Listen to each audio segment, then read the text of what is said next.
Bonjour à tous, faire construire sa maison, c'est le rêve de 82% des Français. L'an passé, 277 000 maisons neuves ont ainsi été construites dans des lotissements comme ici ou sur des terrains purement individuels. Alors pour faire face à la flambée des prix du foncier, les Français n'hésitent plus à contracter des prêts de plus en plus longs. Vous le verrez, certaines banques proposent même des crédits immobiliers sur 50 ans. Pour réduire la facture finale, on peut aussi s'offrir une maison en kit.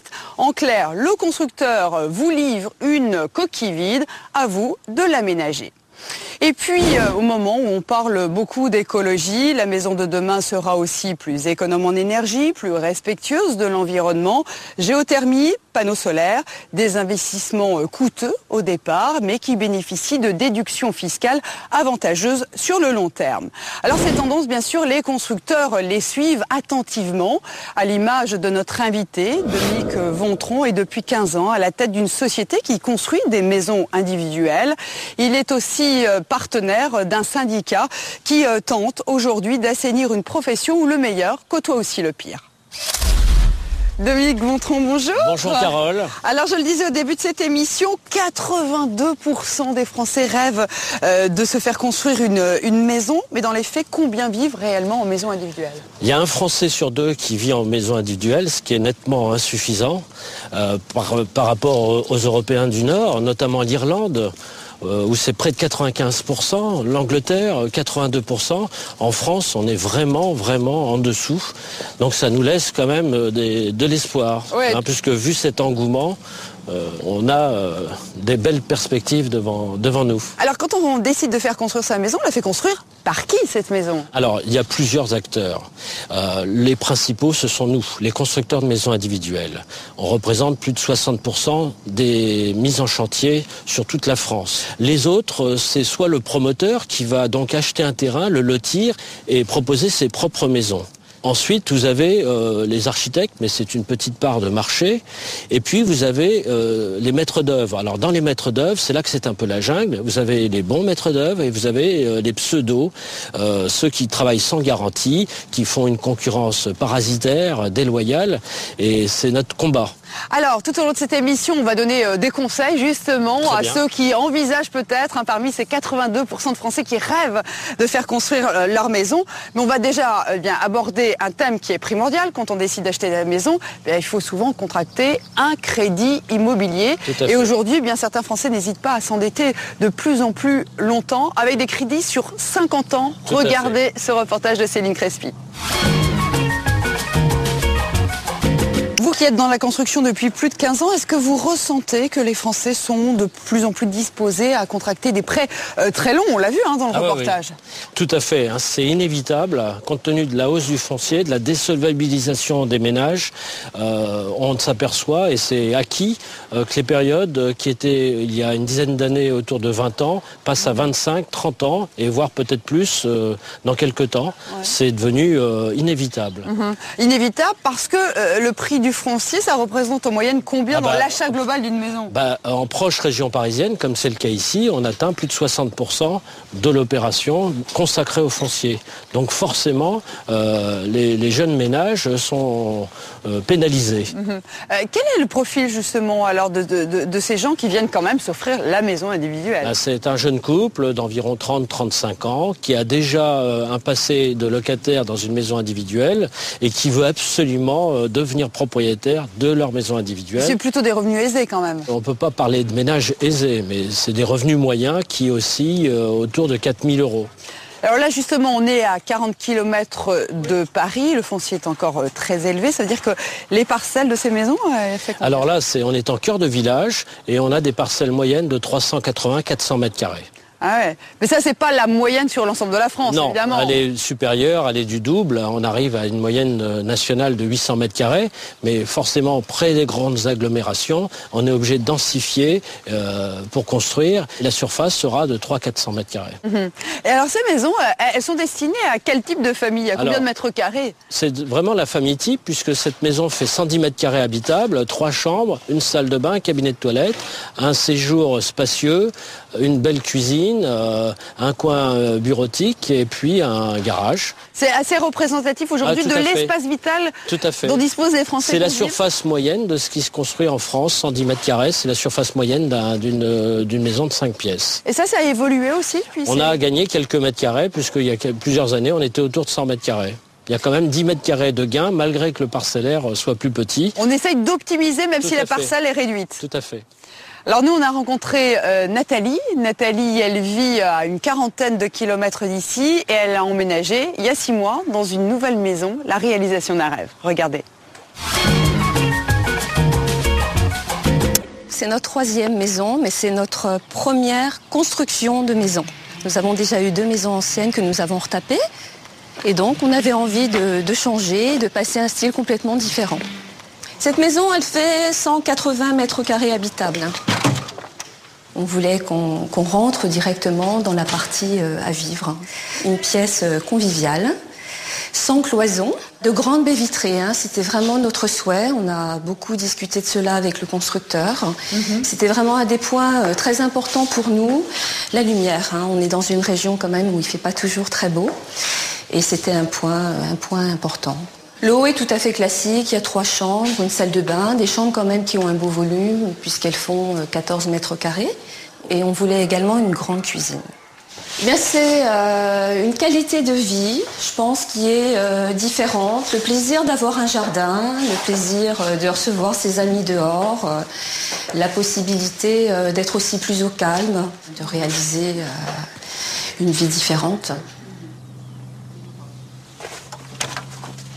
Est-ce que la maison de Nathalie est représentative des goûts, des tendances? Ah oui, c'est vraiment la maison qui représente les nouvelles tendances. C'est celle qu'on va visiter est un peu plus petite, mais les formes, les volumes, l'exposition par rapport au soleil de la maison de Nathalie, c'est tout à fait ce qui se fait et qui va se faire de plus en plus. Alors ces tendances, on peut les résumer comment? Alors sur les formes, sur les volumes, de hauteur sous plafond à plus de 2,60 m, un grand séjour qui se prolonge avec un coin repas qui fait plus de 40 mètres carrés et une cuisine à l'américaine qui fait 12 mètres carrés mais qui peut faire 15 voire plus dans certains types de maisons. Est-ce qu'il y a aussi plus de technologie, cette fameuse domotique qui fait tout dans toutes les maisons maintenant ont tendance à avoir un équipement et une domotique, notamment pour la régularisation du chauffage, pour le contrôle des consommations. Et au 1er juillet 2007, il y aura notamment un certificat qui sera remis à chaque acquéreur qui pourra vérifier sa consommation énergétique. Alors justement, une construction neuve, c'est combien au mètre carré? Alors, on peut partir sur une base de 1 000 €, 1 100 €, mais plutôt 1 000 € le mètre carré bâti, en prix client. Alors, quelle est la part, on va dire, des matériaux, là on voit des volets, et la part de la main-d'œuvre, ce monsieur qui est en train de peindre? Voilà, alors il y aura forcément pour l'entreprise de peinture qui est là, 20% de fourniture et 80% de main-d'œuvre. C'est pas équilibré, on pourrait dire 50-50 sur le bâti global, mais on va retrouver le poste par exemple du ravalement des enduits où il y aura beaucoup plus de main d'œuvre que de fourniture. Alors cette main d'œuvre, on sait qu'elle manque dans le bâtiment comme dans l'hôtellerie, vous qui êtes dans le bâtiment depuis très longtemps, vous le savez. Ça se traduit comment chez vous? Écoutez, depuis 15 ans, je vois vieillir nos entreprises et on voit pas forcément arriver la nouvelle génération d'entreprises qualifiées. Vous le sentez bien ce problème, cette pénurie? Il y a des moments où vous dites je bloque mon chantier parce que je n'ai pas. On a la chance dans ma société d'avoir créé un noyau dur d'artisans, mais c'est pas le cas dans toute la France et c'est un gros problème de qualification et de trouver les bonnes entreprises. Ça passe par les nouveaux métiers du bâtiment et cette revalorisation des métiers du bâtiment. C'est un problème d'image, vous dites en France, c'est un problème d'image. Il y a un problème d'image et de renouvellement de génération. Alors justement, certains concurrents, de vos concurrents ont peut-être trouvé la solution. Ils vont livrer à leurs clients des maisons qui ressemblent à des coquilles vides et c'est aux nouveaux propriétaires de l'aménager, de faire les finitions. C'est une sorte d'équivalent des meubles en kit à monter soi-même. Voilà. Regardez, on en parle, mais regardez d'abord ce reportage de Céline Crespi. Est-ce que ce type d'entreprise, ça devient une concurrence sérieuse pour vous? C'est une petite concurrence. Le client qui va prendre le risque de faire construire et de terminer pendant de longs mois cette maison sera forcément pas un client de constructeur de maisons individuelles. Mais c'est pas notre grosse concurrence. Non, la concurrence, elle est ailleurs. Elle est ailleurs. Marché atomisé des constructeurs de maisons. Il y a trop d'acteurs et pas assez de professionnels. Alors trop d'acteurs, 1000 au total en France? Oui, à peu près. Et ils font pas le même métier que nous. Le constructeur de maisons individuelles est fédéré par ce contrat de construction loi de 1990 qui est le plus sécurisant de tous les contrats. Alors c'est quoi justement? Parce que si je veux faire construire une maison neuve, je dois demander quelle garantie? Alors avec le contrat de construction, loi de 90, vous aurez une garantie d'achèvement à prix et délai convenus, délivrée par un organisme externe, quel que soit si l'entreprise périclite, le client sera assuré d'avoir sa maison dans les délais et au prix convenu.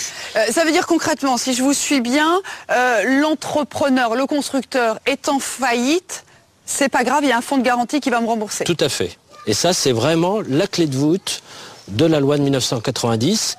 Il y a plus d'1 million de maisons qui ont été construites avec ce contrat de construction qui est le plus sécurisant. Vous avez la garantie de remboursement d'acompte, puisque vous bénéficiez en signant un contrat de construction d'un délai de rétractation. De 7 jours, c'est ça? De 7 jours, c'est la loi Scrivener. En plus, cet acompte vous est restitué en cas de refus de permis de construire définitif, mais c'est rarement le cas, ou en cas de refus de prêt.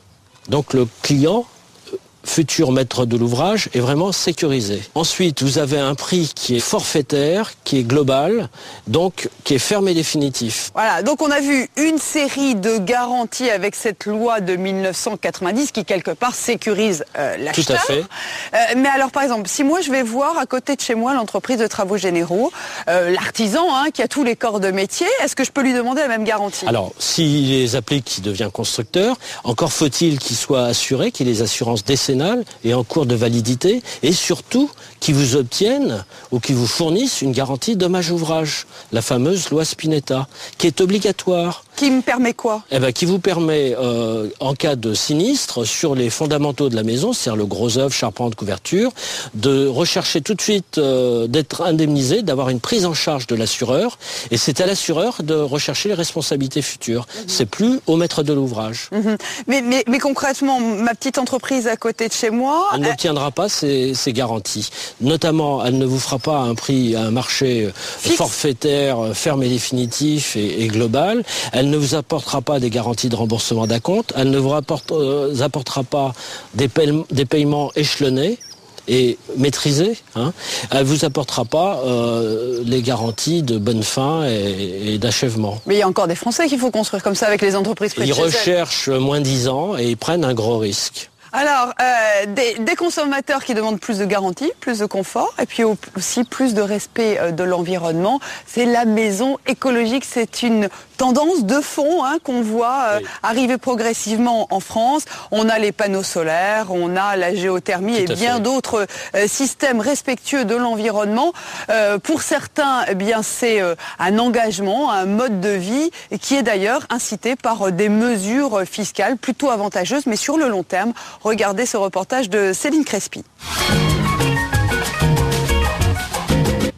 On a vu que ce jeune couple a poussé très loin le concept de maison écologique, mais est-ce que vous sentez que plus généralement, les Français, eux aussi, ont envie de vivre dans un environnement plus respectueux de la nature et de ce qui les entoure? Ah, tout à fait. C'est plus qu'une tendance. Alors, c'est en fonction de différents critères, notamment budgétaires. Oui, parce que quand même, les déductions fiscales, c'est bien, les crédits mais ça reste en encore France, 30% plus cher. Voilà, et les crédits d'impôt en France sont vraiment inférieurs par rapport à l'Allemagne, où en France, on fait l'avance et on déduit après, tandis qu'on pourrait imaginer un autre système fiscal où la compensation est immédiate au moment de l'achat. Donc il y a encore des freins en France. Il y a encore des freins en France. Voilà, il y a un grand mouvement qui s'est lancé et qui ne s'arrêtera pas, parce qu'on a tous pris conscience de ce phénomène. Et par contre, ces freins, il faut les combattre et très rapidement. Ouais, mais parce que c'est déjà en application. Ouais, mais il faudra sans doute encore du temps pour voir des panneaux solaires sur toutes les nouvelles maisons. On fait en sorte de montrer des belles choses, donc on va aller dans le bon sens. Dominique Vontron, merci beaucoup. Au revoir, Carole. Au revoir. Merci. Voilà, cette émission sera rediffusée mercredi prochain à 10h35. Vous pouvez aussi la voir ou la revoir sur le site internet de France 5. Et puis la semaine prochaine, nous irons dans les coulisses de l'e-commerce. Comment aujourd'hui achète-t-on sur Internet? Quels sont vos droits? Qu'achetez-vous? À quel prix? On vous dira tout ça la semaine prochaine. Excellente matinée sur France 5.